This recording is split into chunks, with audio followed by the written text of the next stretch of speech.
Chapter 5, Thanksgiving. A wonderful thing happened this new school year. Gigi, Consuela, Paquito, and I were all going into the fourth grade, and we were put in the same class. It had never happened before. Once I was in the same class with Consuela, and last year Gigi and Paquito were together. But this, it was too good to be true. Of course, knowing Gigi and I were in the same class made me the happiest. Our teacher, Miss Lavette, was friendly and laughed easily. In early October, after we had all settled into our class and gotten used to the routine of school once more, Miss Lavette told us that this year our class was going to put on a play for Thanksgiving. The play we were going to perform was based on a poem by Henry Wadsworth Longfellow called The Courtship of Miles Standish. It was about the Pilgrims and how they lived when they first landed in America. We were all so excited about the play. Miss Lavette called for volunteers to help with the sets and costumes. Paquito and I agreed to help with the sets. Consuela was going to work on makeup. Gigi had not volunteered for anything. When we asked her what she was going to do, she shrugged and didn't answer. Miss Lavette said we could all audition for the different parts in the play. I was really interested in being Priscilla. She was a heroine. Both Captain Miles Standish and the handsome young John Alden are in love with her.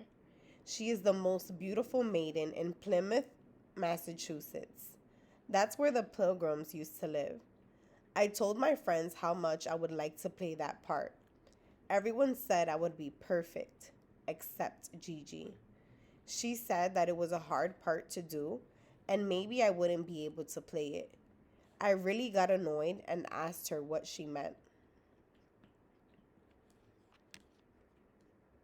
I just don't think you are right to play Priscilla, that's all, she said. What do you mean by right? I asked. But Gigi only shrugged and didn't say another word. She was beginning to get on my nerves. Auditions for the parts were going to start Tuesday. Lots of kids had volunteered to audition. Paquito said he would try out for the brave Captain Miles Standish. Consuela said she was too afraid to get up in front of everybody and make a fool of herself. Gigi didn't show any interest in the play and refused to even talk to us about it. Finally, the day came for the girls to read the part of Priscilla. I was so excited I could hardly wait. Miss Lavette had given us some lines to study. I had practiced real hard. She called out she called out all the names of those who were going to read. I was surprised when I heard her call out Georgina Mercado. I didn't even know Gigi wanted to try out for Priscilla. I looked at Gigi, but she ignored me. We began reading. It was my turn. I was very nervous and kept forgetting my lines. I had to look down at the script a whole lot. Several other girls were almost as nervous as I was. Then it was Gigi's turn. She recited the part almost by heart. She hardly looked at the script.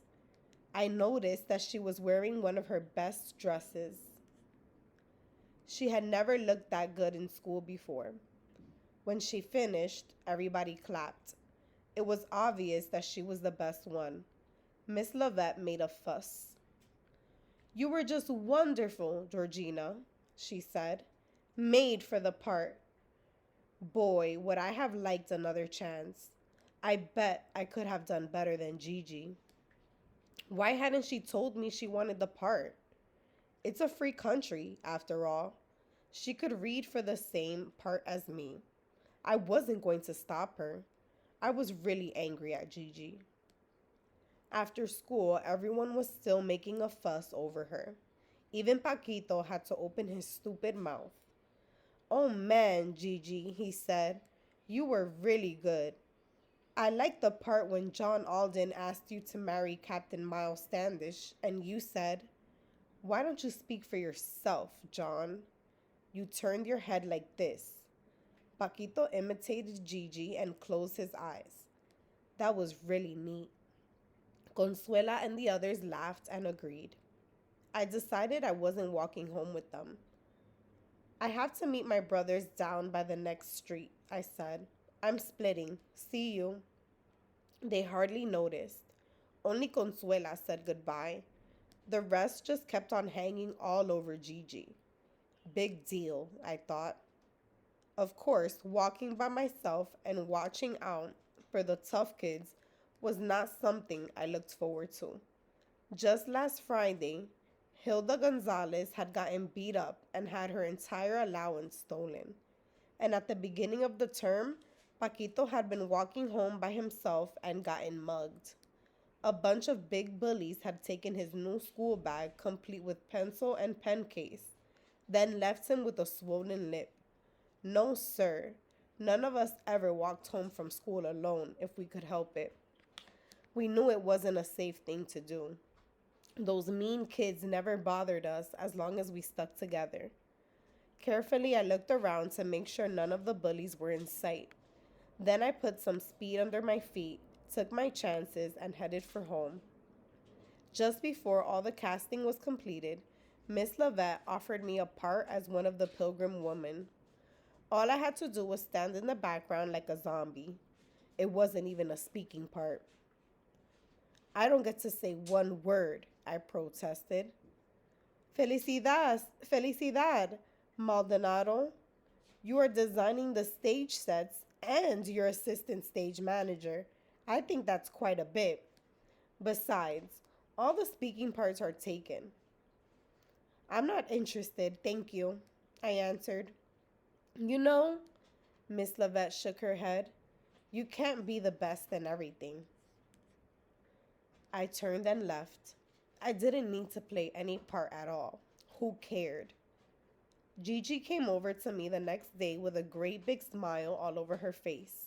I just turned away and made believe she wasn't there. Felita, are you taking the part of the Pilgrim woman? She asked me in her sweetest voice, just like nothing had happened. No, I said, still not looking at her. If she thought I was going to fall over all over her like those dummies, she was wasting her time. Oh, was all she said and walked away. Good, I thought. I don't need her one bit. At home, Mommy noticed something was wrong. Felita, what's the matter? You aren't going out at all, and I haven't seen Gigi for quite a while. In fact, I haven't seen any of your friends. Nothing is the matter, Mommy. I just got lots of things to do. You're not upset because we couldn't give you a birthday party this year, are you? Mommy asked. You know how hard the money situation has been for us. My birthday had been at the beginning of November.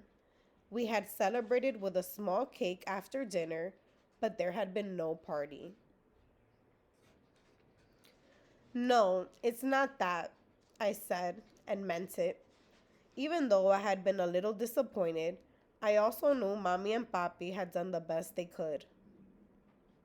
We'll make it up to you next year, Felita. You'll see. I don't care, Mommy. It's not important now. You didn't go having a fight with Gigi or something, did you? No, why would I have a fight with anybody? Don't raise your voice, miss, Mommy said. Sorry I asked, but you just calm down. The play was going to be performed on the day before Thanksgiving. I made the drawings for most of the scenery. I made a barn, a church, trees and grass, cows, and a horse. I helped the others make a real scarecrow. We used the broom and old clothes. Paquito didn't get the part of Captain Miles Standish, but he made a wonderful fence out of cardboard.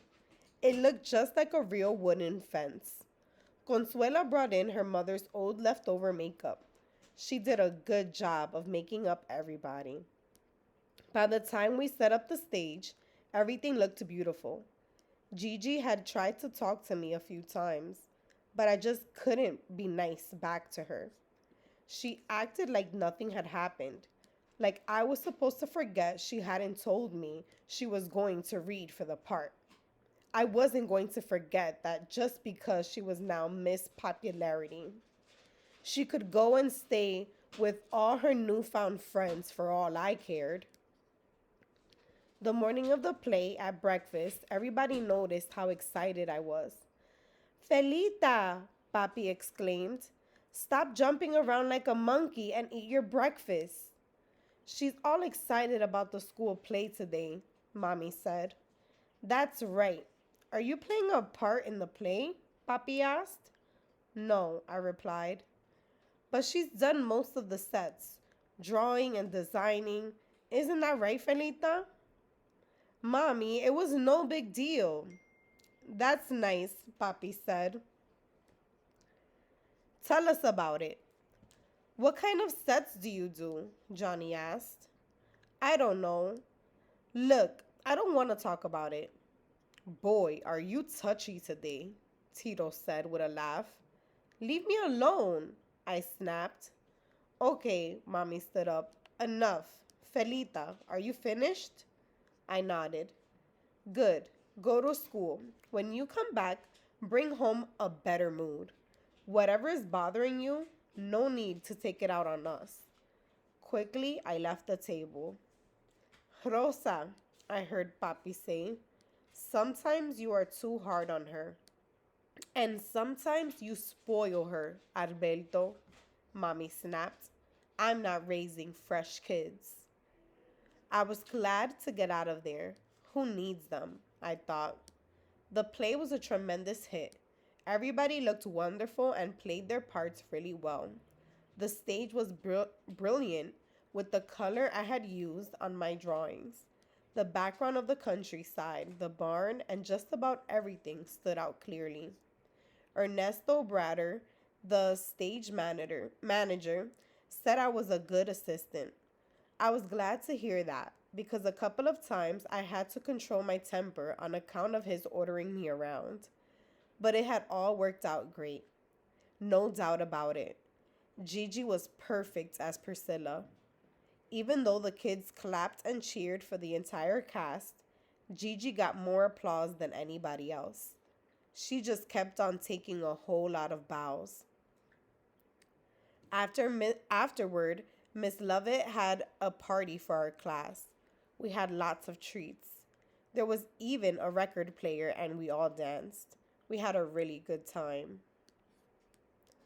Of course, Priscilla, alias Gigi, was the big star. She just couldn't get enough attention. But not from me, that was for sure. After the party, Gigi spoke to me. Your sets were really great. Everybody said the stage looked wonderful. Thanks. I looked away. Felita, are you mad at me? Why should I be mad at you? Well, I did get the leading part, but big deal, I said. I really don't care. You don't? But I. Look, I said, interrupting her. I gotta go. I promised my mother I'd get home early. We have to go someplace. I rushed all the way home. I didn't know why, but I was still furious at Gigi.